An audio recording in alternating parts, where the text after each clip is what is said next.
Hi everyone, welcome to Chef Kash's cooking channel. I am so excited to show you how I make drip cakes. They are so easy to make and they look beautiful. So let's get started with making our vanilla cakes first. So the first thing I do is prepare my cake tins. I use cold butter and rub it around the insides of the cake tin.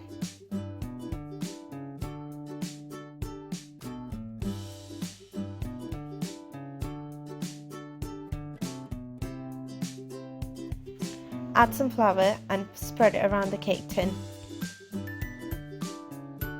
This step is so important to make sure your cakes don't stick to the pan.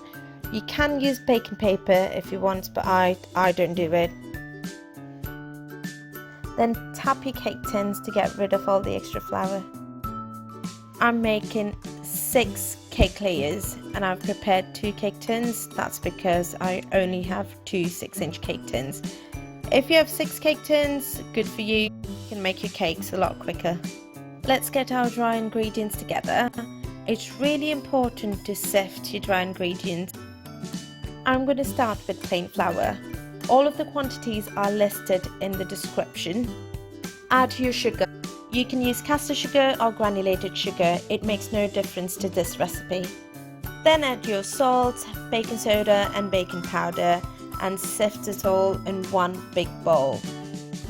Doing this adds air to your dry ingredients, giving you nice fluffy cake layers. It also ensures all of your ingredients are mixed well, especially the baking powder and baking soda.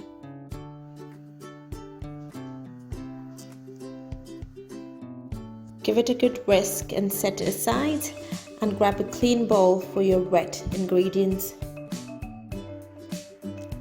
Add melted butter. You can add room temperature butter if you like, but I like the consistency of melted butter. Milk and sour cream go in next. Make sure they're at room temperature.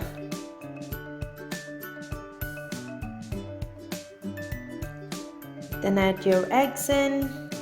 I always forget to take eggs out of the fridge and I like them to be at room temperature as well. So I end up putting them in a bowl of warm water to bring them to room temperature. Add your vanilla extract and mix it all together.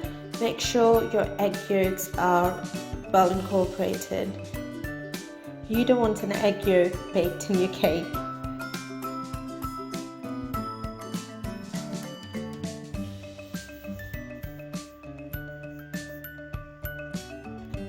It's time to mix your dry and wet ingredients. Make a well in your dry ingredients.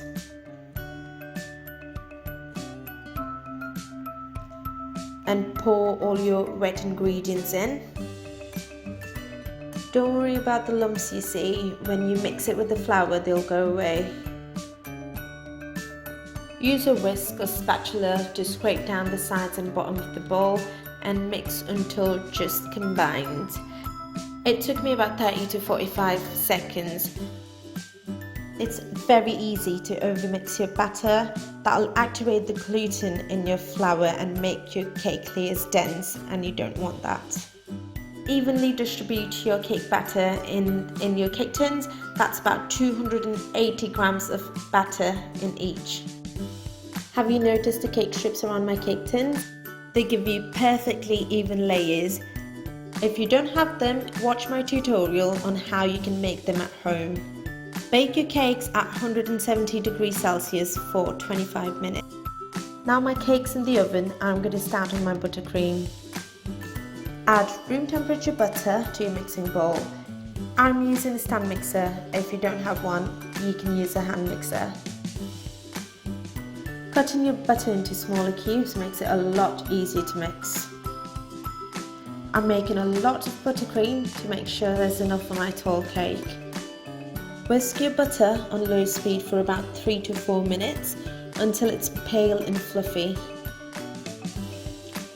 In this recipe, for every 250 grams of butter, I use 500 grams of icing sugar. I'm not a fan of the glossy texture of my butter. That normally happens when your butter is too soft to start with. If that happens to you, just put your butter back in the fridge for about 5 to 10 minutes before you whisk it. It's too late for me now, but my butter is still holding shape, so I'm going to add the icing sugar. I fold the icing sugar in with the spatula before mixing it to stop clouds of icing sugar going everywhere. Mix the icing at medium speed for a couple of minutes. My cake layers are ready and I'm really pleased with how they've turned out. To layer your cakes, put your cake board on a turntable. If you don't have one, you can buy it online. I bought mine off Amazon for about £8. Spread some buttercream on the cake board and put your first layer on. Add a layer of buttercream on top. You can do it with a spatula or a piping bag. I'm using a piping bag. I'm using a star tip with my piping bag because that's the first one I could get my hands on.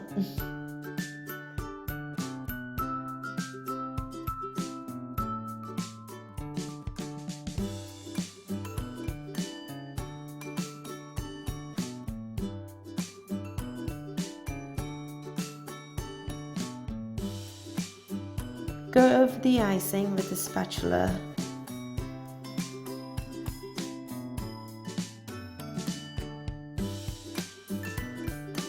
I find cake decorating so therapeutic. That's what got me really interested in baking and making cakes.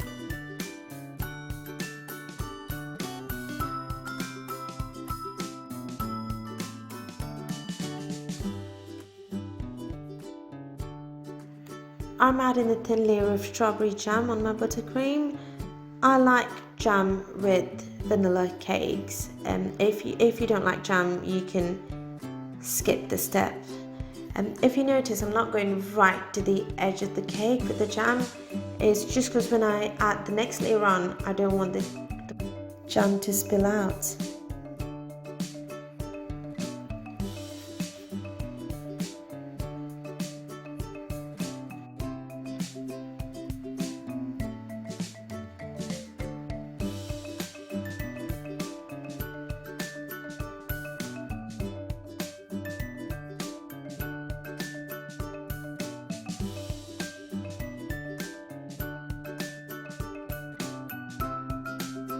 Don't rush with layering your cake. Take your time, you want it to be nice and even. When you put the next cake layer on top, you don't want it to lean to one side, so just take your time with this bit.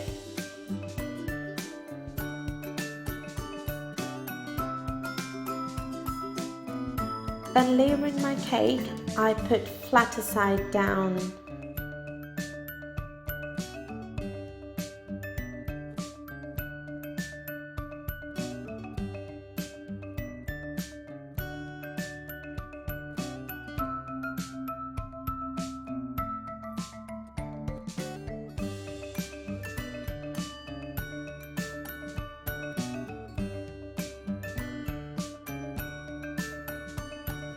When I started baking, mine turned out exactly the same, that horrible soapy taste. And then I realised what we were doing is substituting baking soda for baking powder. And it took me a while to realise it's not the same. It's the same texture, but you can't substitute one for the other. Yeah, but baking's all about learning through trial and error, and I'm still learning. My cakes are not always smooth. I watch a lot of baking videos, read a lot of articles on baking. It's just something I love doing.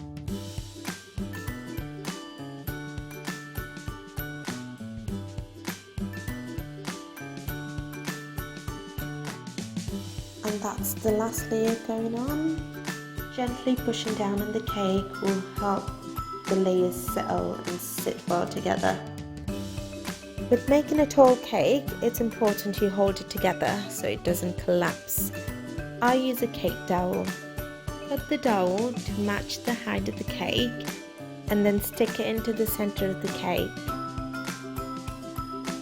For the crumb coat, Apply a thin layer of your buttercream icing around the cake and on top of the cake to trap all the crumbs in so they don't get into the main layer of your icing when you're decorating it.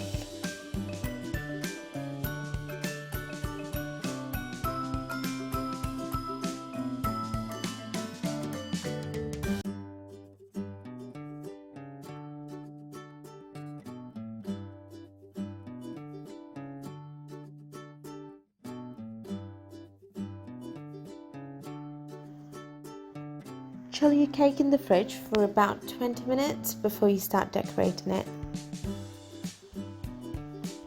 Place your cake back onto the turntable and apply a generous amount of icing around the cake and on top of the cake. Don't worry about getting too much icing on at this stage, as a lot of it will come off.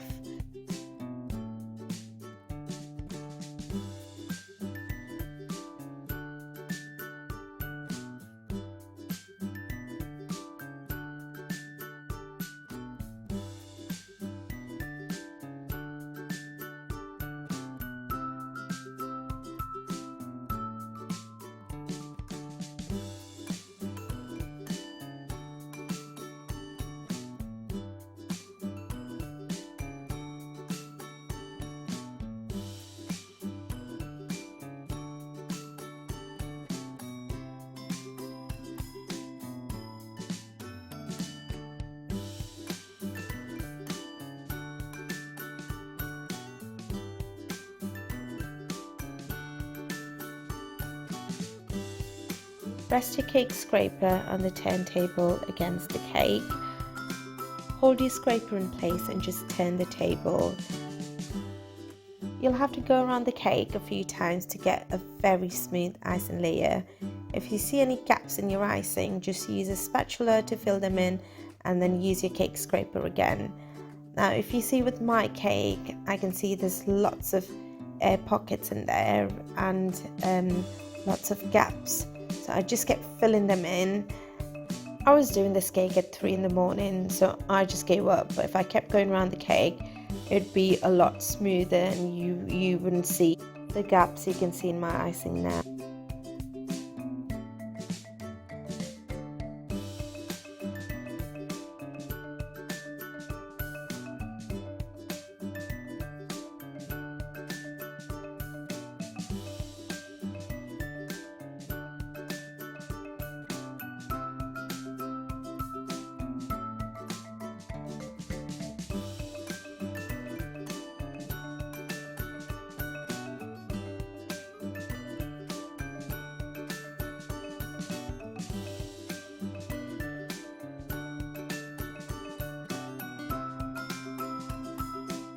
Moving on to the cake drips, they are really easy to make. I use equal portion of chocolate and double cream and melt it together in the microwave in short bursts of about 30 seconds. Take them out, stir them, put them back in. Just make sure you don't burn it, so 30 seconds is enough. Scoop some ganache in a spoon, hold your plate up and pour some ganache down your plate. See how far down the plate it goes. If it's too quick, then you should wait a bit longer and let your ganache cool down further. You don't want your drips going onto your cake board because that just doesn't look nice. You want them to stop somewhere on the cake. You can use a spoon or a squeezy bottle for your drips and go around the cake slowly, pouring the ganache down the edge of the cake, keeping even gaps between each drip. Don't use warm ganache on your cake as that will melt your buttercream. Wait until it's cool to touch but still runny. You can test it on a plate to see if it's ready. Top the cake with cookies or chocolate or any topping of your choice really. You could put flowers on, there's so many options. I put miniature alcohol bottles because that's what was requested.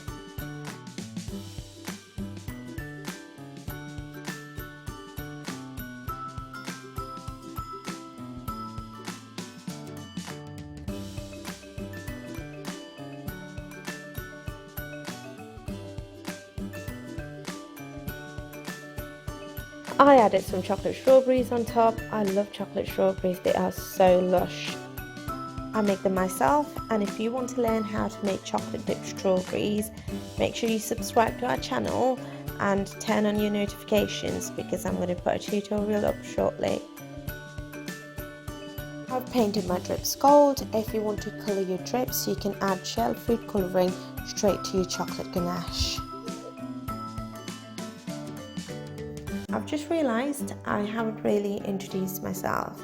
I'm Neha, and Chef Kash is our cooking channel. Chef Kash is my father-in-law, and we originally started this channel so he could share his recipes on here. He makes amazing food and he just wanted to share it with everyone. So yeah, that was the inspiration behind this channel. We also have an Instagram page called the Sharma Family, where we share our everyday life with our 3-year-old son. So if you're not yet following us on Instagram, please do visit the Sharma Family and give us a like and follow. We'd really appreciate that.